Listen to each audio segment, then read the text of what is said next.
আমার চ্যানেলের সকল বন্ধুদের স্বাগত। আজ আমি আপনাদের জন্য নিয়ে এসেছি নারকেল দিয়ে পায়েস রেসিপি নিয়ে।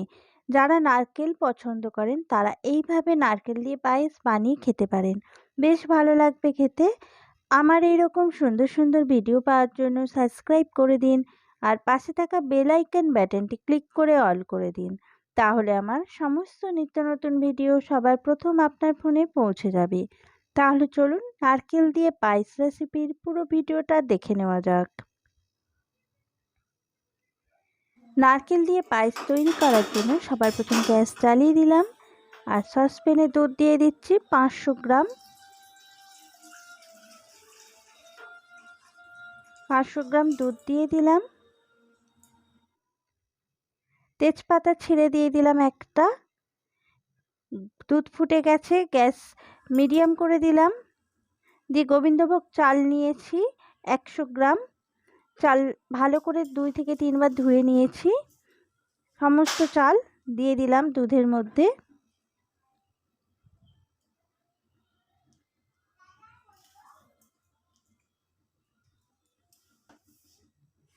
একটু নেড়ে দিতে হবে মাঝে মাঝে। এইভাবে মাঝে মাঝে নেড়ে পায়েসটা তৈরি করে নিতে হবে। দেখুন অনেকটা গাঢ় হয়ে এসেছে, আর একটু বাকি আছে।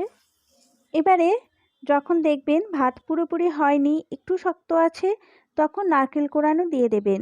এখানে আমি প্রায় 1 কাপ নারকেল নিয়ে মিক্সারে একটু পেস্ট করে নিয়েছি। পেস্ট করে নিলে আরও বেশি ভালো লাগবে খেতে, তবে নারকেল কোড়ানোও দিতে পারেন। নারকেল পেস্ট করে দিলে আরও বেশি ভালো লাগবে। দেখুন ভাত শক্ত আছে, আর একটু বাকি আছে।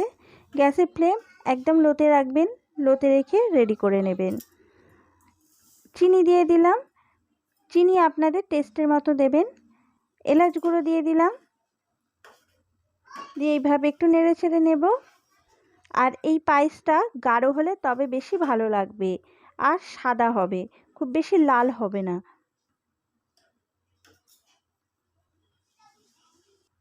আর একটু চিনি দিয়ে দিলাম। এইভাবে নেড়ে ছেড়ে পায়েসটা রেডি করে নিচ্ছি। আর গ্যাসের ফ্লেম কিন্তু আমি একদম লোতে রেখেছি। দেখুন প্রায় হয়ে এসেছে। এই অবস্থায় আমি নামিয়ে নেব, এরপরে আরও গাঢ় হয়ে যাবে। দেখুন ঠান্ডা হয়ে গেছে প্রায়। এবারে কাজু বাদাম আর কিশমিশ জলে ভিজিয়ে রেখেছিলাম, আমি পায়েসের মধ্যে দিয়ে দিলাম। দেখুন কতটা গাঢ় হয়ে গেছে পায়েস। ওই রকম অবস্থা নামালে এইরকম গাঢ় হয়ে যাবে, আরও গাঢ় হয়ে যাবে যত ঠান্ডা হবে। আমার একদম রেডি নারকেল দিয়ে পায়েস। এইভাবে বানালে বেশ ভালো লাগবে খেতে। আর যারা নারকেল পছন্দ করেন তারা এইভাবে অবশ্যই বানিয়ে খাবেন কিন্তু নারকেল দিয়ে পায়েস।